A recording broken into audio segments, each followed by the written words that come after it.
And welcome back, everybody. Uh-oh. That's you. Oh, better keep me muted then. I don't think that's me, is it?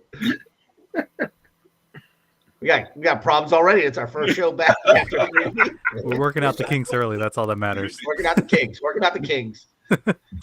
Sorry, Big Boss Jack and Play Scale's already here, man. They beat us to the punch, man. We didn't get to introduce our panel tonight. So, hey, welcome to the Man Cave. I am Paul Knapp, and I will be your host for tonight's show. This is Season 2, Episode 1, if you can believe that. We're not going to call it Year 2. It's Season 2, Episode 1, man. There you go. And this episode is sponsored by Band-Aid. Yes, Band-Aid brand Band-Aids. Because Band-Aids are stuck on me. And also, we have a second one. Can you believe this? Oh, two sponsors. Yes. Can you read Woman Within. Woman Within magazine. Yes, Woman Within magazine. They know our demographics. Get your subscription today. Thanks to Angelo D'Annabelle. He got me a year's subscription. I want to thank him for my Christmas gift this year. Thank you. Right. So Women Within are sponsoring us tonight. So, and its size is 12 to 44. So that's pretty much everybody. We have four people waiting in the green room tonight. We don't have a special guest, but we have 4 special guests tonight. So we're going to get to them in a bit. As always, I'd like to highlight one YouTube channel, and tonight's channel I'd like to give a shout out to Greg Cook. If you haven't checked out his channel, make sure you check out Greg Cook. I also like to thank all my subscribers, and 3 of my new subscribers are Ransmo5, Jonah Slursar, and Mr. Didaxi. Next week, our special guest, as of right now, will be Stacey Armstrong. Those of you guys know him. Oh, okay. Stacey Armstrong will be on our channel next week. So looking forward to that. Hopefully we can lock him on. Now, for tonight's panel intros, what everybody waits for, especially Jim Egner. Oh, boy. And it's our first one of the year, so I got to go back to this guy. This man's superpower is he can look you dead in the face while you're talking and not hear a damn thing you said. This is Robert Castro. What's up, guys? How you doing, brother? Doing good, man. Down to the next gentleman. There. Oh, no. This man is sugar and spice and everything nice, but he can still throw down at a party if you need him. This is Jim Egner. Woo-hoo!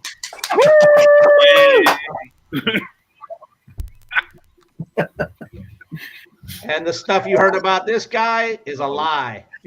It's much worse. It's much worse. This is Mike the Medic Bowitzki.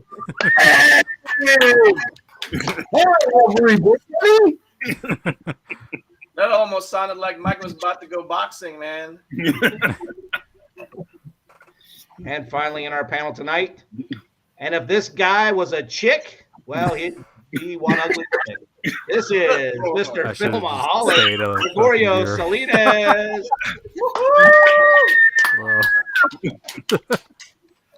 I have to apologize for that. I had that written for Angelo, and he couldn't make it tonight, so you got it. You let me down. Oh, boy.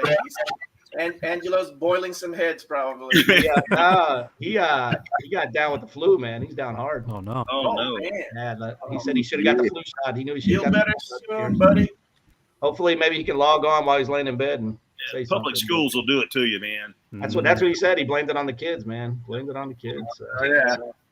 We were talking in back, man, in the green room. You guys were talking up a storm, so you need to share that with all the other people that are joining us now. Oh, we got Miss Egner on board.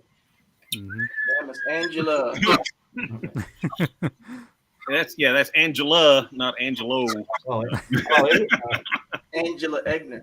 Yep. And we're going to go back up to the top for what's new in your zoo, as always. How about you, brother? We haven't heard from you since your show. How'd it go? Show was good. We sold out of the robots. I've been slaving over all those weeks. Happy to say that. And so I'm back in the shop doing all kinds of crazy customs for my Mystery of the Demon's Eye series. Yellow Copter is in pieces right now because I'm still, finishing up detail work on that, decals and then clear coat. And got that helicopter as well. And hopefully I can get that done to start getting videos up. Other than that, going to be painting some more robots soon and going to be working on the set that I'm planning on bringing to the DFW show. Oh, a wow. set. Oh my. You're planning way ahead, aren't you? Not going to talk too much about it because it's going to be a lot of surprises in that set. Awesome. Yeah. What's cool is you're gonna do it like a movie set, like. Well, it's going to be based on the Demon's Eye series, so it's going to have like at least a complete outfit set, and then maybe like a gadget, kind of like in the same spirit as like the magnetic flow detector or like the equipment tester or something like that. Okay, cool. That's gonna be awesome. Yeah. All right. Dude, everybody's commenting on your helicopter in the background already there. Oh yeah. And that's your second one, right? That's not the one you. That's the second one. Yeah. The other one, the black one. I was lucky. You had some drama with that, didn't you? Yeah, post office basically lost it, but thankfully, some honest people that got it by mistake just went forward and said, "Hey, this is not mine. Pick it up," and it was redirected back to me. Oh, that's good. It's a Yeah, toy. you got lucky on that, dude.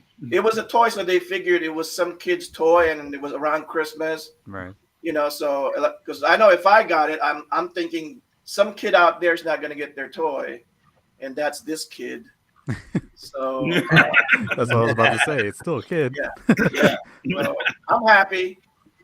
Also, by the way, too bad Rick Bradshaw is not here.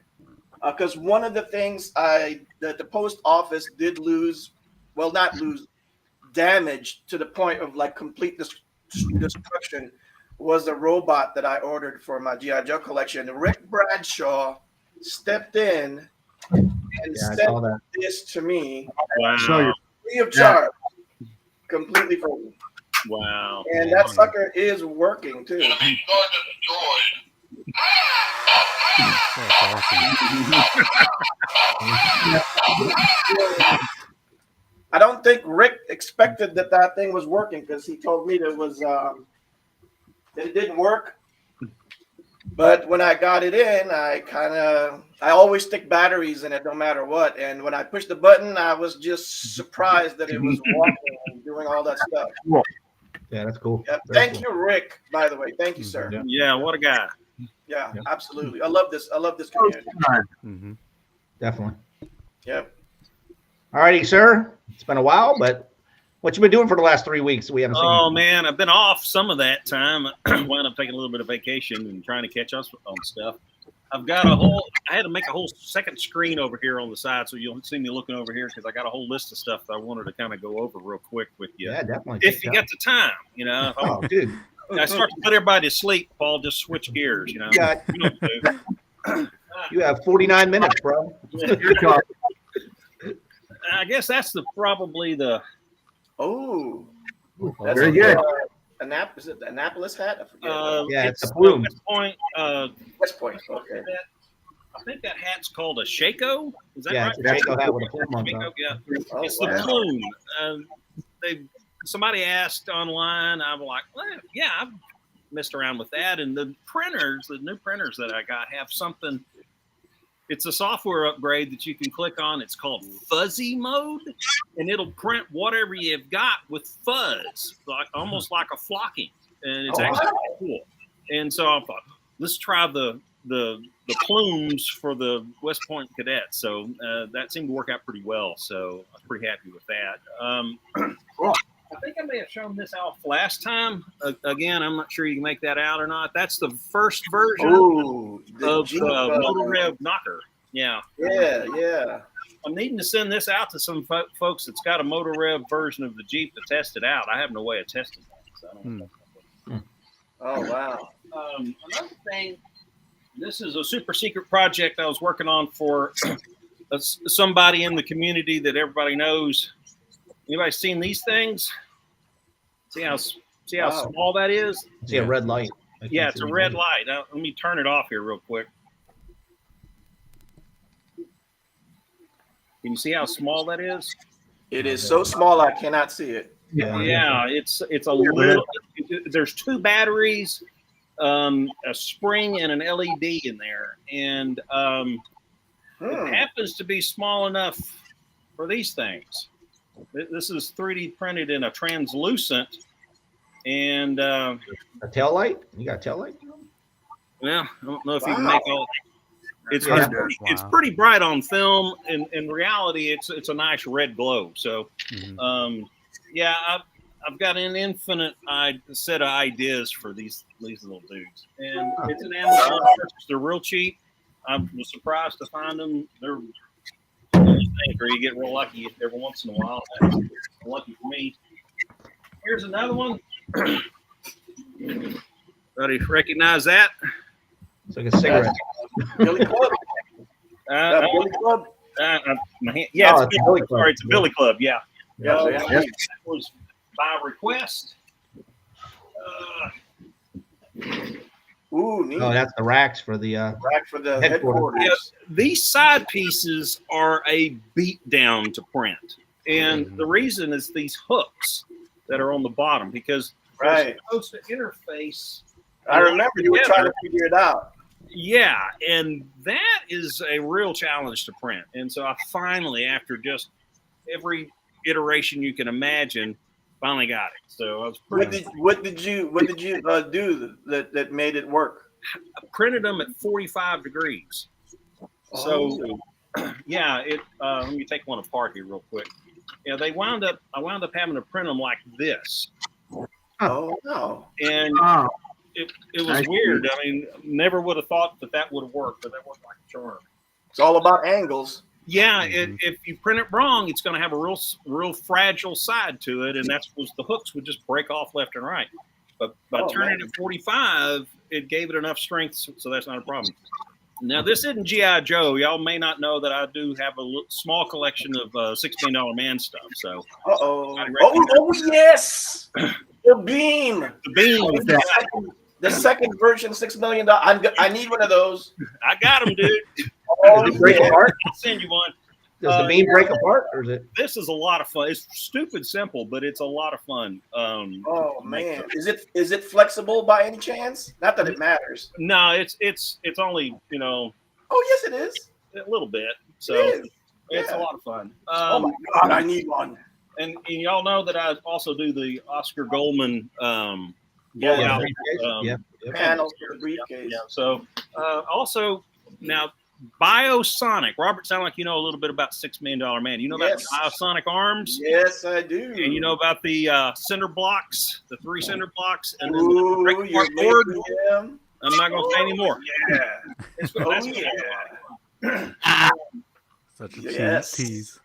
Anybody know what those are? Yeah, the helicopter. Mike Power. Mike. I need one for my comic, man. Love the black one, dude. Yeah, that's kind of a custom. Somebody asked, let's see, who was it that asked? Anthony Jacob asked for a black one. He was putting together an African-American Mike Powers thing, and so he wanted black helicopter arms. Yeah. Oh, man. And I think I may have shown these off before. Yeah. Did you do a poll yet? Haven't done yellow yet. I've been using every last scrap of yellow I have on these Recon trailers. No, did you do the poles for the skis yet? Oh yeah, I'm doing the poles. Okay, cool. Skis, yeah. I'm working on the what is that thing called? The sled. Sled. You did them in white, regular white though? Yeah. The pole? Yeah, cool. Let's see. This is part of Robert's data center. Oh yeah. I don't know if that's pretty dark there. MSV chair. MSV chair, yeah. So I finally got those worked out. Let's see. The laser rescue I thought was kind of an interesting project. This is, I did it in silver because I thought that awful green, 70s green was not very cool looking. And when you start looking at it, what are these things? This is repurposed blinker lights from the Navy blinker light set. This part here is the small tank for the flamethrower.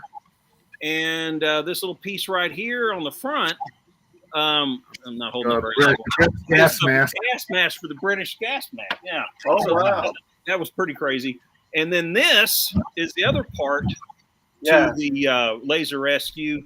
This is the scuba diver regulator. And this is part of the astronaut.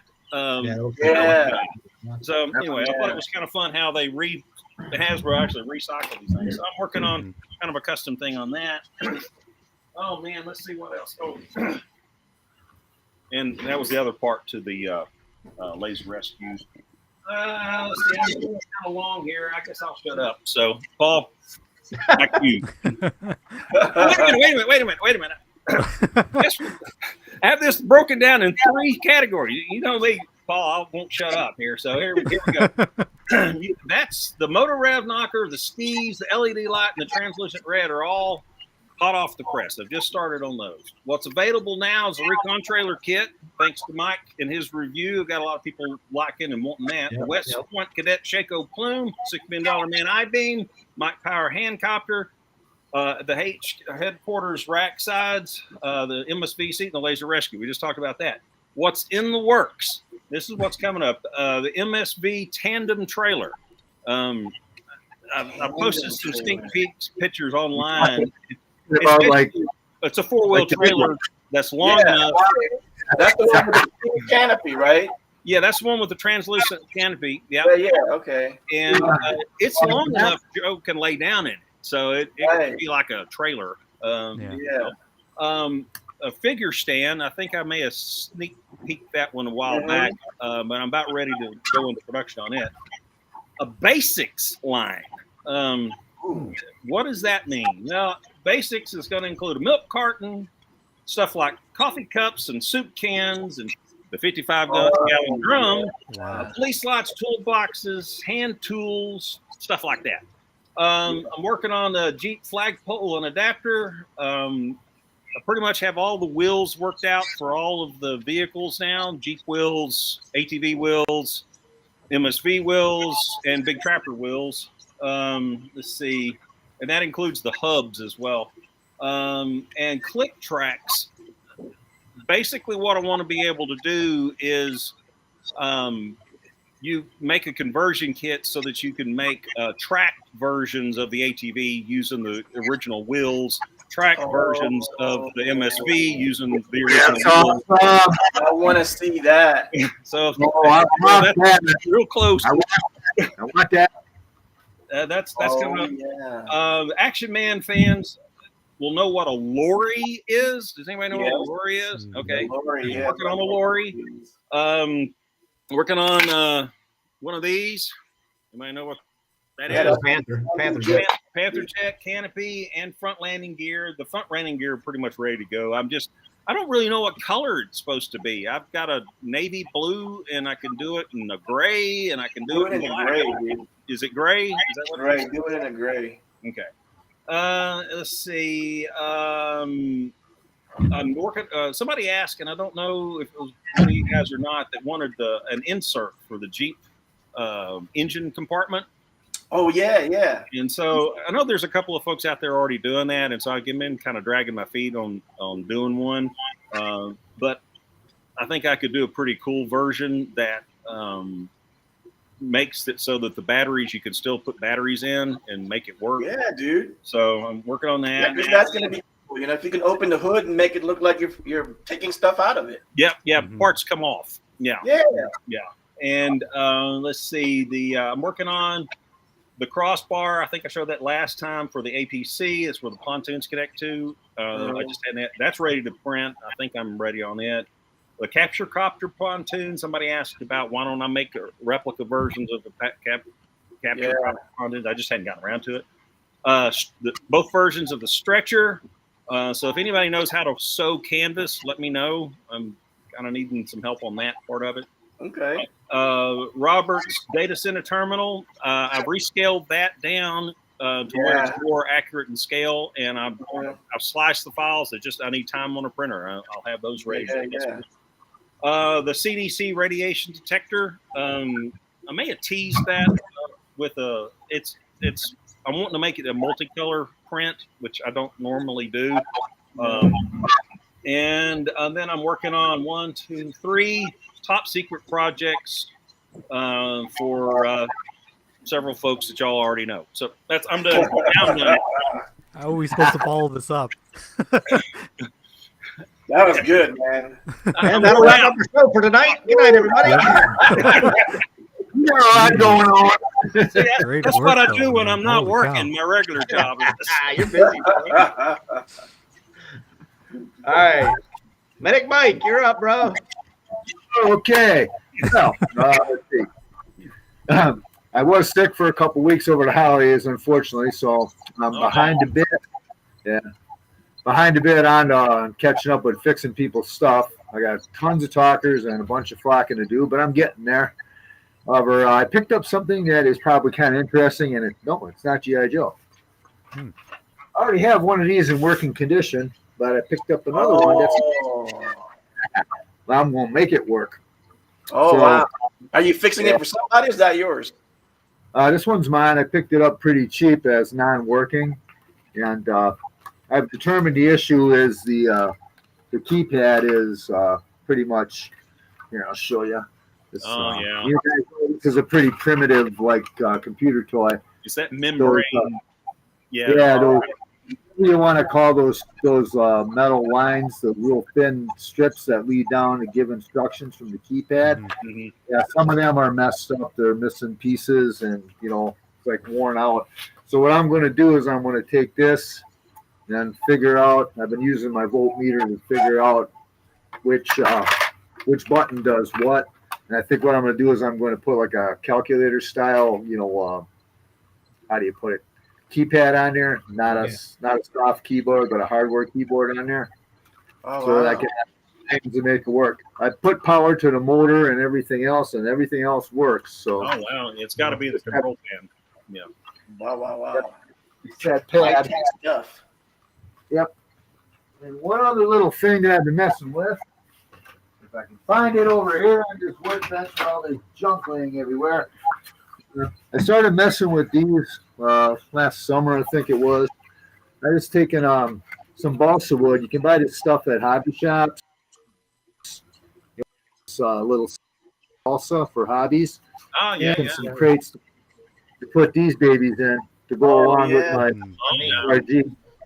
So I've been puttering with that, and it seems to work out pretty good. Need to get some stenciling and some paint on there. A couple of rope handles on the ends. And I played around, did a couple of different styles using different pieces of wood and popsicle sticks and stuff. So those all look pretty good when I'm done with them. And let's see. Next video that I pop up is probably going to be MB repair. And that's pretty much all I got on tap right now.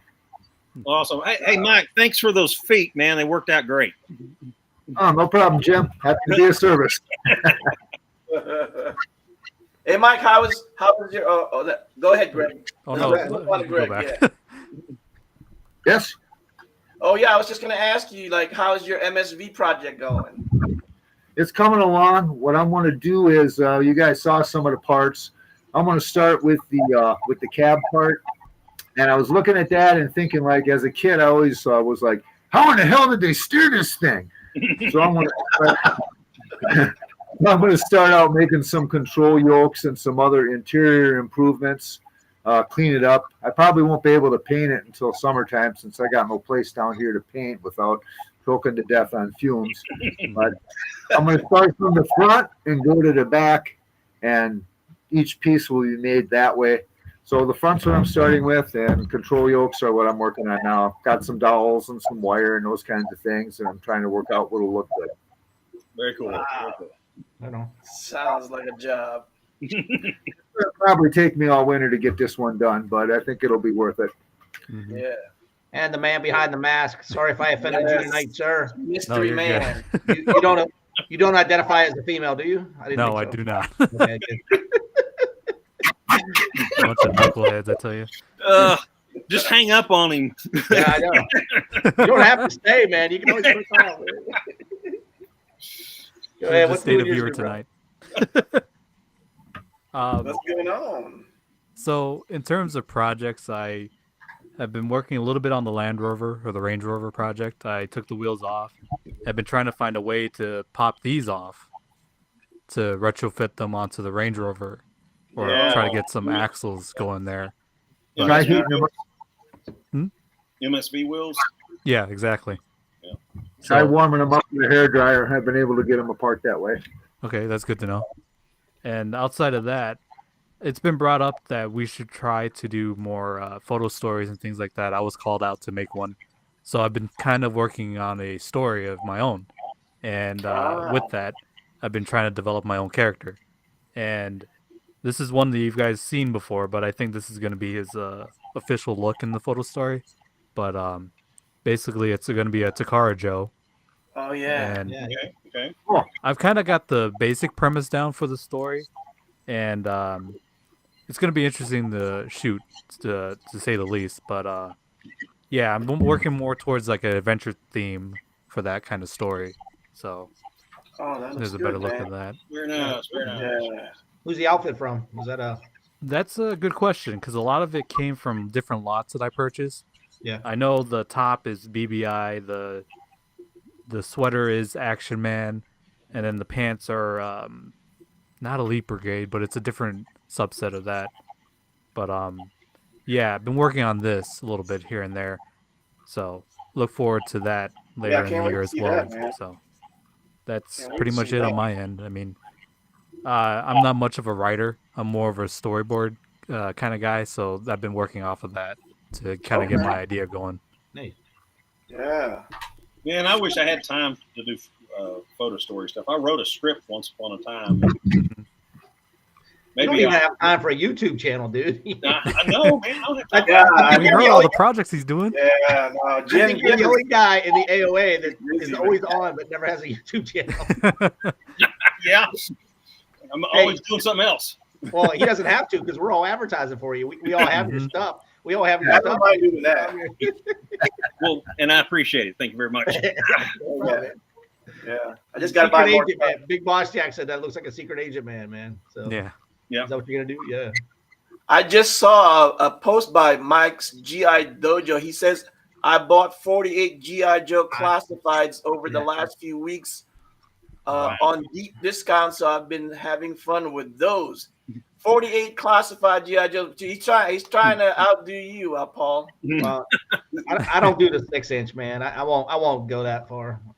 Do you collect the classifieds? Me? I used Yeah. to, but not anymore. No.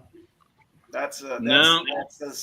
slippery Y'all slope. know me. I'm a classic vintage snob. Yeah. So, yeah. Yeah. Mike, I know you don't. What about you? I have a handful, but You really? Yeah. I have a handful, but I know enough that if I even try to start seriously collecting that, it's going to be downhill. Just, Yep. Yeah. Yep. Oh, I know. Vincent said Ollie's has them for sale. Yeah, man. Everybody's been Yeah. hitting Ollie's, and they're selling those things for like $5 now, man. Mm-hmm. They're just trying to get rid of them. Jeez. Yeah, I heard the quality on the new ones are really like bad now. Oh, Yeah, no, that's what I really? was gonna say. The joints are all gummy and they break easily Yeah. too. That's what Yeah. took me away from the line. So yeah, I That think I've had it and they stopped buying it, so they start firing people, letting go of Yeah. people. Mike said he paid $334 each. Wow, Dude, that's a deep discount. That is a they're deep. losing money on that. I bet. Yeah. You think? so what do they normally go for? I don't pay much. 25 $25, $30. Yeah, Wow. Yeah, Brad. that's beyond clearance, man. Yeah. Yeah, Let's just get it out of my hair rate. Yeah. Exactly. yeah, yeah, yeah. I'm kind of afraid for Hasbro. It's like, because I mean, I know they're not doing 1/6 scale right now, but I don't exactly want them to, end up shutting down. You know what I mean? Going defunct. It seems Oh, like yeah. they don't know what they're doing, what their goals are, or their Right. They future. got to go back to the basics, man. Start doing 12-inch again. Well, Well, if you were to kids, ask me, I think they need to gear more towards kids. Start planting those seeds for the next generation. Because at this rate, keep feeding into the nostalgia, you're just gonna keep running into the same problems. Yeah, Yeah. got that. That's just me. No, you're right. Yeah. You're right. But the thing is, kids are rough with toys, and I don't know, maybe I'm biased, but 12-inch figures can take they can take the rough play. Yeah. So that's why I'm thinking they should just go back to 12-inch, 1/6 scale. Because if you want to market it for kids, you need it to be big and robust. Go back to Adventure Team, man.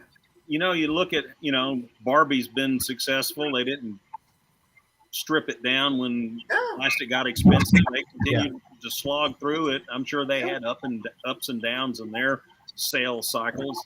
They got to it, but they've stayed with it, and by staying with it, it's set a standard. And Hasbro is just not. They've been so inconsistent over the years. They just they don't have a vision, I don't think. And No. it's not being critical. It's just that, it's a product. I get it. Kids don't play with toys like they did 20 years ago or 50 years ago for us. It's a different world. And Angelo would probably say, he takes the 1/6 scale Joes up to his school, and the kids play with them all the time. And it's probably a novelty for those kids because they don't know. They don't see this in the stores. They don't know where it came from. It's like, oh, this is cool, but nothing's being pandered to. It's from a manufacturer's perspective. No, I don't buy that BS about the 12-inch stuff is for the older guys, and there's not those guys aren't buying anymore. No, there's a reason why the 12-inch format worked. Mm-hmm. And it's because it fills your hand just right for a little kid. Yeah. And Jeff's son, Ollie. Yeah. Jeff gave his son a 6-inch classified figure, and the first thing he said to his dad was, "Dad, I can't take his clothes off." Okay. Yeah, because I was on Jeff's live stream. I saw that. Yep. And he wasn't interested. Ollie was not interested in it. And that's the charm of the 12-inch figure is like, you buy one figure and it could be many figures. Uh-oh. Mm-hmm. Who we lose? Where'd Jim go? He said they were having storms down there. He was worried about that. Right, So. like, Yeah, you're right about that, Bob. I think that the clothing and accessories are a big draw. At least it was for me as a kid. That's why I preferred G.I. Joe over Johnny West. My first action figure was a Jay West. He was cool because he had all the stuff, but his clothes were molded on him, and that really turned me off when I was that young, I was thinking, like, you can take his gun belt and his hat off and everything. Why can't I change shirts? That kind of stuff. Exactly. Yeah, say what you will about the razor blade and the razor method of selling things, but it worked for a reason. Yeah. You give them the base to work from, and then the kid gets the decision of what he wants that character to be. He could project whatever he wants onto that character, and in a week when he's bored with it, he could change it again. Yeah. Exactly. That's I stepped pretty much the same thing to me when I first introduced him to them. He was probably like 7 or 8. I gave him some repro stuff and some plastic collection guys. And the funny thing was, he said to me this: "How do I play with these?" I was like, "You can be whatever you want. He can be a fireman, he can be a soldier, he can be a mountain climber, whatever. It depends on what out of the big giant pile of gear I gave him." The kind of the shame about it was that he couldn't make the connection in his head. Sure. Yeah. And I think that has to. I think a lot of it has to do with growing up with video games and too much. Right. Everything is fed to you. Everything is hand fed to you.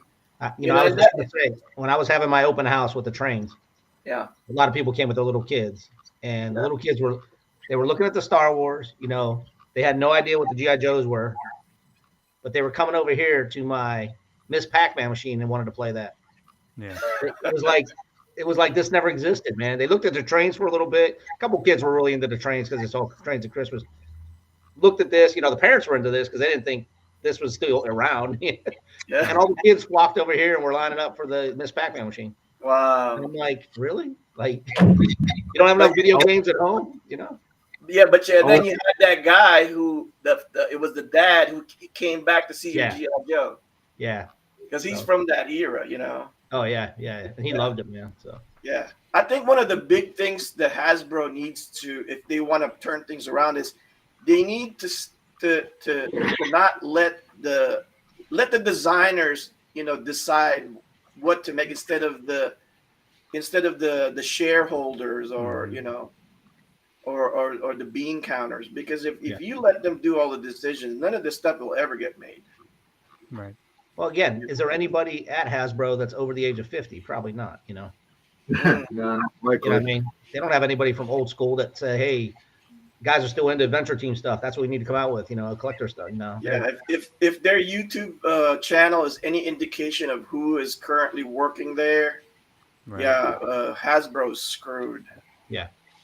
Yeah, you know. I've not looked, Robert. What are you talking about? Or is it just Like, you know, bizarre stuff? They're a lot of their staff there right now, the designers, is basically they're more. It seems like they're more like, oh, look how awesome we are, you know, like look at how artistic and like, you know, we were able to do this with the Classify. We're pretty awesome, and I'm like, yeah, but you know, you're basically just rehashing, you know, the G.I. Joe Real American Heroes. Everything was already written for you. Everything was already, you know, conceived and designed for you. You just basically that old saying where you're standing on the shoulders of geniuses and just taking the next step, you know. Well, you worked there, right? For a while. No, I mean I worked with Kirk Baziggy and I worked with, you know, Don Levine on side projects,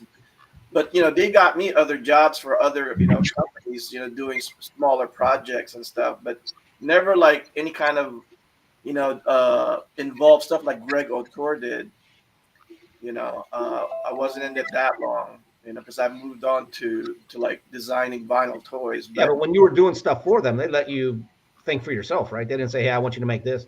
Oh yeah, I mean, they let me go. It's like, you know, it's basically like, hey, we'll give you a bunch of pictures. I mean, they, you know, Don and Kirk, they flew me over to Rhode Island to a specific firehouse, you know, to a firefighters building, and I mean, I saw firsthand all of the stuff they wanted me to replicate, you know, like the Scott's Air Pack and the Halligan tools and all of that. Yeah. So and it was up to me to decide which of those, you know, tools and equipment and uniforms were going to be made. And the thing was, that it could have had me design the modern the helmet, you know, the fireman's hat, but Don specifically wanted the leather one, and he wanted all the scroll work on it, like the old-fashioned fireman.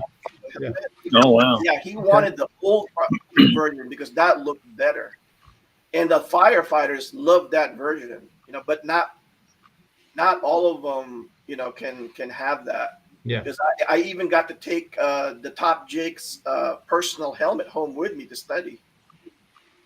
Wow. Yeah. So that was, you know, I mean, that thing meant a lot because when I took it to the plane, I mean, everybody was like looking at me, you know, like, wow, because it was burnt. It was part of it, like you could see, like part of it was, you know, had been through a fire. Wow. Oh no. Yeah. So you could tell that thing was used. And when they saw that helmet I was carrying, I was like, wow, this guy. They were thinking it's my helmet. I was like, wow. Right? I was like, you know, yeah, people would ask me, it's like, no, this isn't my helmet. You know, this is a Top Jake, a top fireman's helmet. I'm just, you know, studying it and, you know, doing research on it. But yeah, they that's the difference. They let me do what I thought was going to make a good set, and it worked. They loved it. Both the New York policeman and the firefighter. Wow. Yeah. Wow. That's awesome.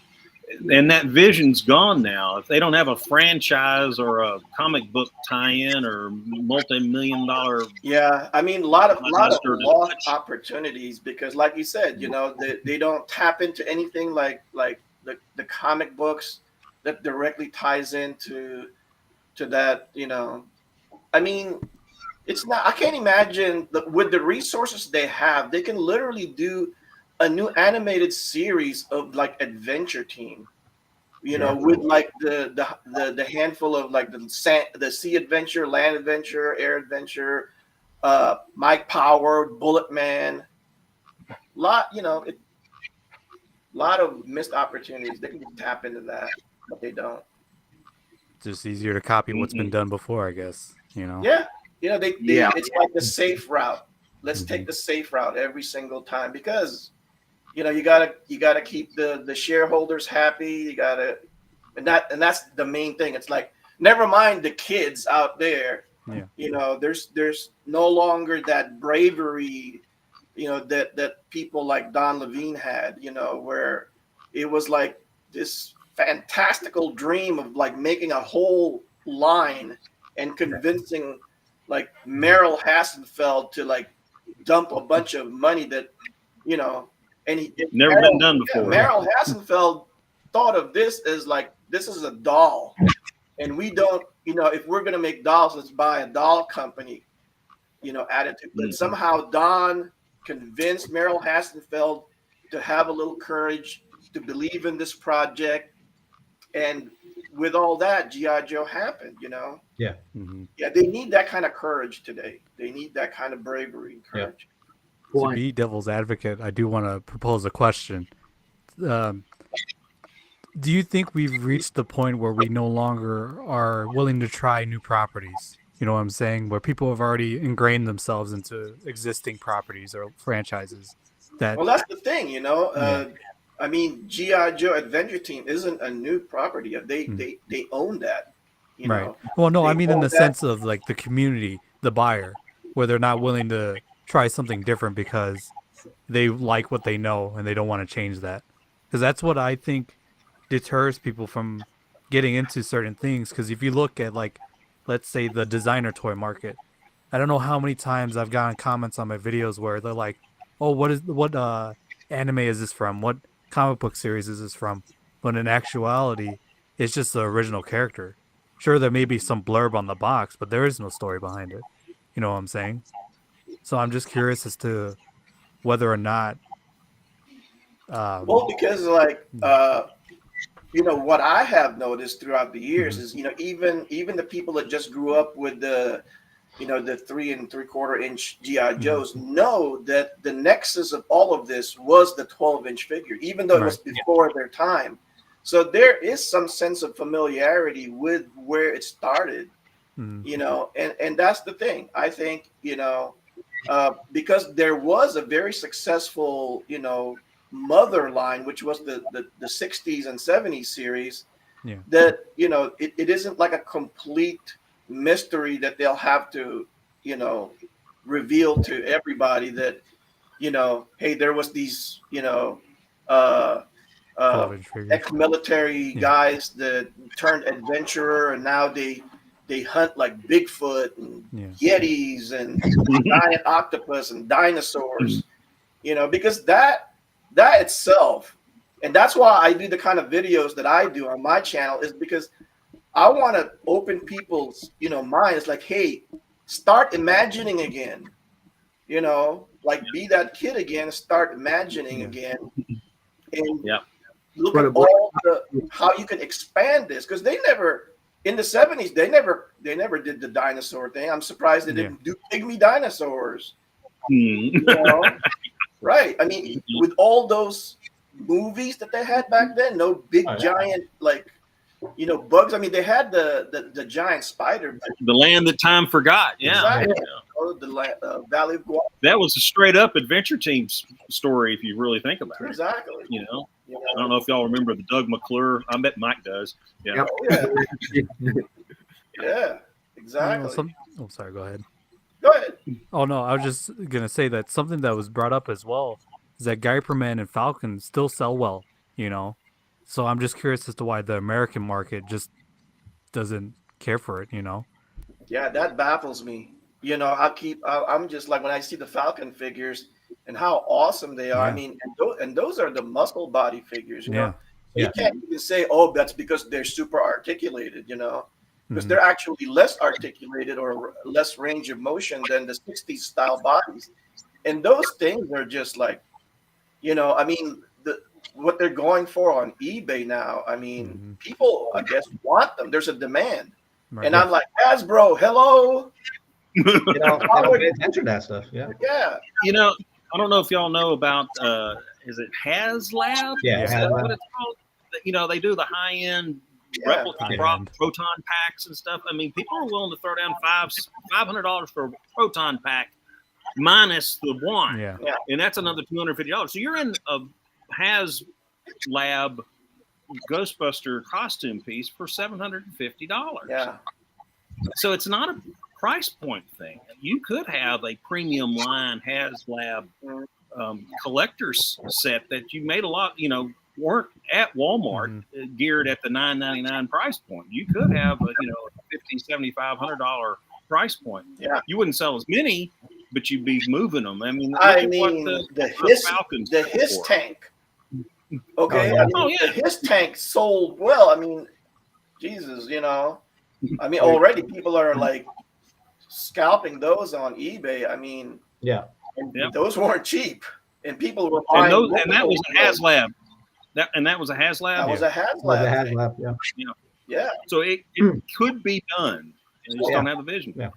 What's strange about that is if you look at the kiddie toys, like the preschool toys, a lot of those are big toys. Yeah. And they can offer those at affordable price points. Yeah. We're just talking about like a little bit more detail. And so that kind of confuses me how a lot of manufacturers can make those big toys. Like the one in particular is like the big American Girl dolls that you see on Target. Yeah. Oh yeah. You see all the stuff they have, like cars, and they had I think they had like a food truck. Yeah. How in the world could they do that at that price point? And then you're gonna tell me Hasbro, if they made something like a mobile support vehicle today, it would cost like $500. Come on now. Yeah. Not if Barbie can stay in business and they're still making the big stuff. You know what I mean? Yeah, exactly. You go to Walmart or Target, there's still a whole row of Barbie. You know what I mean? Yeah. Exactly. So, yeah. Mike, you've been awful quiet. What's your take on this? My take on it with Hasbro, I don't think they're ever going to go back to the 12-inch figures, partially because of the money, like we were talking about before. It's just more material costs more money. And I also think that the imagination thing is the whole crux of the issue. Kids nowadays, they're into video games, they're into, movies, and everything comes directly to them on demand when they want it right now. A good example is this. You guys all remember when VCRs first came out, right? And you can go buy tapes of your movies and TV shows and all that. One of my biggest wishes as a kid was, I want that damn TV to play Star Trek right now on the episode that I want. But until VCRs, that wasn't possible. So I had to use my imagination. Kids nowadays have that choice, and they don't have to use their imagination. And that's what's the whole thing on my take. Sure. Yeah. Nowadays, you'll have to have a dad like Jeff Shearer. Yep. Because look at how Ollie's turning out. I mean, that kid's got one heck of an imagination, I bet you. Yeah. And if you see him Curating that of Ollie playing, I mean, this kid plays like the kids back in our time. Yeah. He's in the dirt. He's digging holes, putting G.I. Joes in them.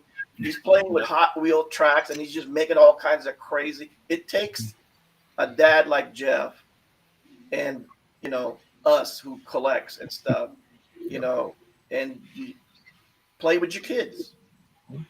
Jeff's doing it right. He's encouraging imagination in his kid, and I'd be willing to bet that he probably puts some pretty extreme limits on TV and video game time as well.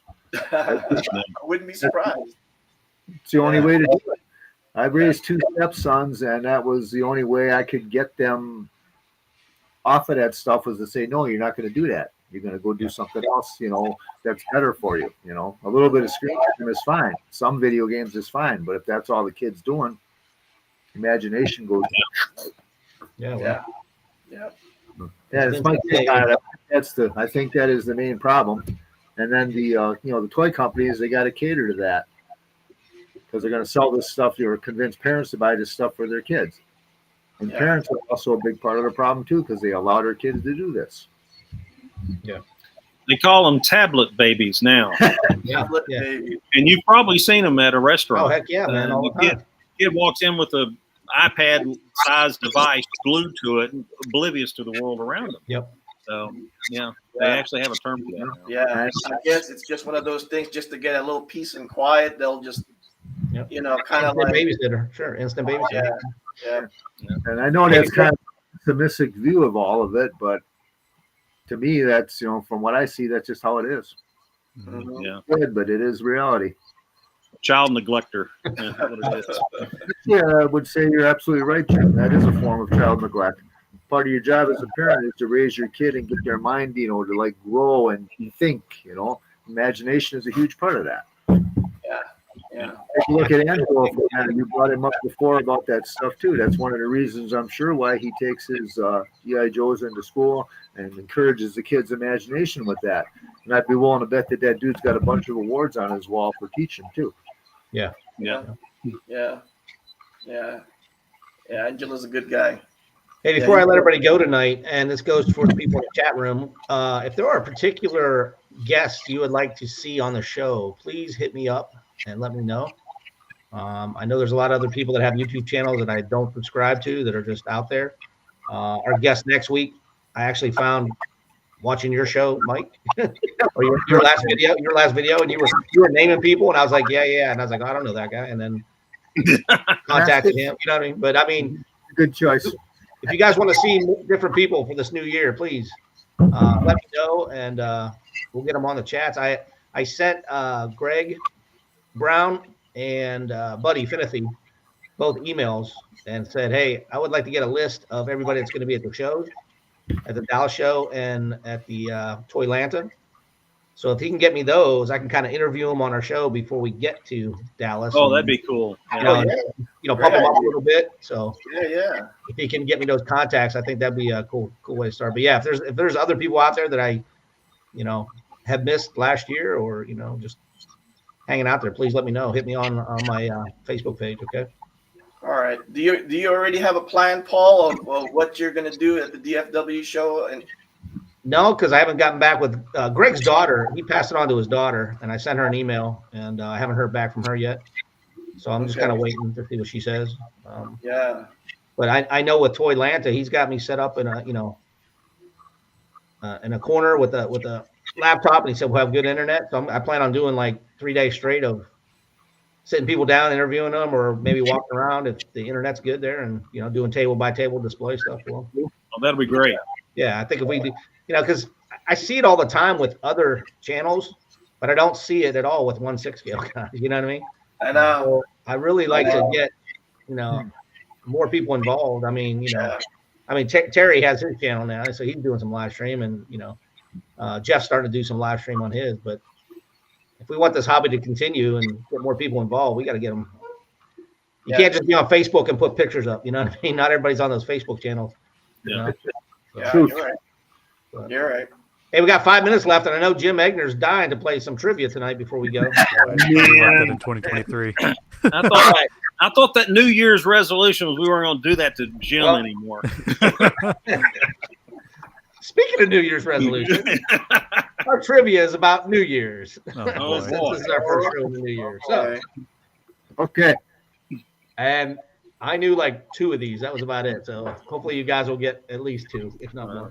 2 All more right. than I know. All right. Robert, when did the New Year's Eve ball first drop in Times Square? What year was it? Do you remember?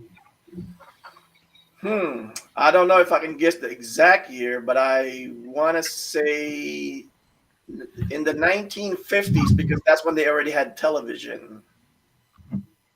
Not even close, bro. Are you serious? Okay.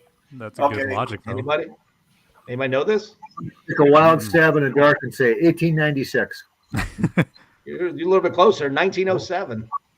Really? Really? Okay. 1907. Wow. Not a city, but county there. Okay. Uh, Times Square, huh? Okay. Mike, how large is the Times Square New Year's Eve ball in diameter? Oh, God, I don't know. 27 feet. 12 feet. Not as big as people think. Huh. Okay. It looks big. Yeah, it looks ginormous. Yeah. Yeah, I know. You mean it's always been 12 feet? 12 feet, yeah, in diameter. Oh, okay. Thelma Holland, when did the Waterford Crystal Times Square New Year's Eve ball debut? And it was in your, well, it might not be in your era, but it's definitely in our era. I have no idea. Was that when Dick Clark started doing it? No, it's later. No, Dick Clark's been doing it since what, the 60s or 70s? Yes. Yeah, it's a lot. 50s.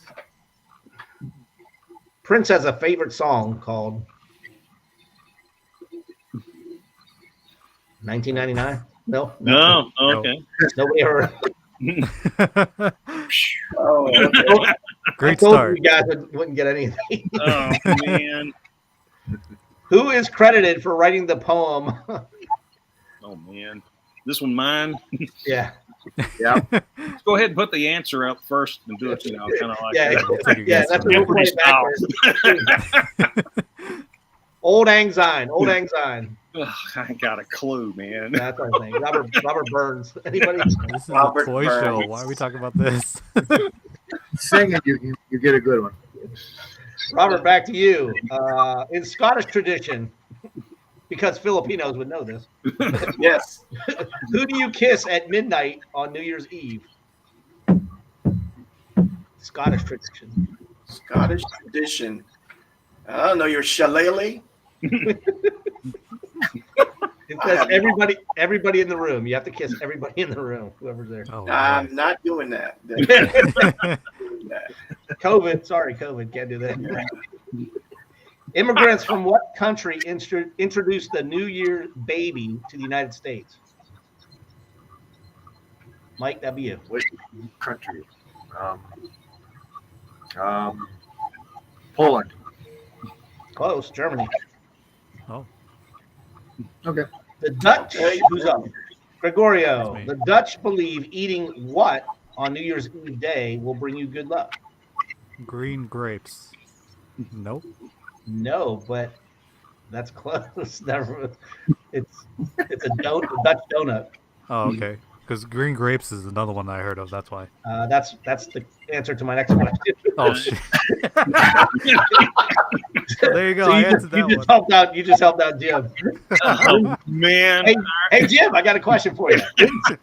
In Spain, 12 of what type of food is eaten at midnight on New Year's Eve for good luck? You have to eat 12 of these now. Think about it. You gotta eat 12 of them. Purple whole peas. No, wait a minute. That's in Texas. Let's see. What Gregorio said, the that's green great. grapes. Yeah. Yeah, those I knew green that round one. things that they Yeah. make with wine and stuff. Robert, back to you. What is the last place on earth that celebrates New Year's Eve or New Year's? Last place on earth that celebrates. The time zones go around. Okay. I see. Greenland. It is America, Samoa, and Pago Pago. What? Oh, okay. After I guess Hawaii. they're right on the Terminator. Yeah. And there's actually 2 islands that are uninhabited that are further, Baker Island and Howland Island, but they say America, Samoa is like the last place where people are at. Huh. I'm glad to know that. I wouldn't be able to go to sleep tonight without that. Who was the first broadcast host of Times Square's New Year's Eve celebration? And it's not who you said earlier. Not Dick Clark. Okay. It's not Dick Clark. No. Think of an old. I think he was a. Whose question is this? Is this Robert's? Mike's, I think. This is Mike's. Oh, My turn? Oh, okay. Okay, it was the first guy who did the show there on Times Square. Yeah. Let's see. And it's not Dick Clark. It's kind of obvious. No, he was later. I'll be damned if I know. Boris Karloff? Guy Lombardo. Guy Lombardo? I'm going to remember to ask this question next year. Exactly. Remember these answers. Yeah. On average, how many babies are born on January 1st in the United States? I'll give it to you within 1,000. Within 1,000. Five. Five. Yeah, there you go. Jim, help me out. Come on. I'm full of wrong answers. I don't have them right. It's 11,293. I was going to say 12,000. I didn't even say it. No. See, you should have taken this. That was close.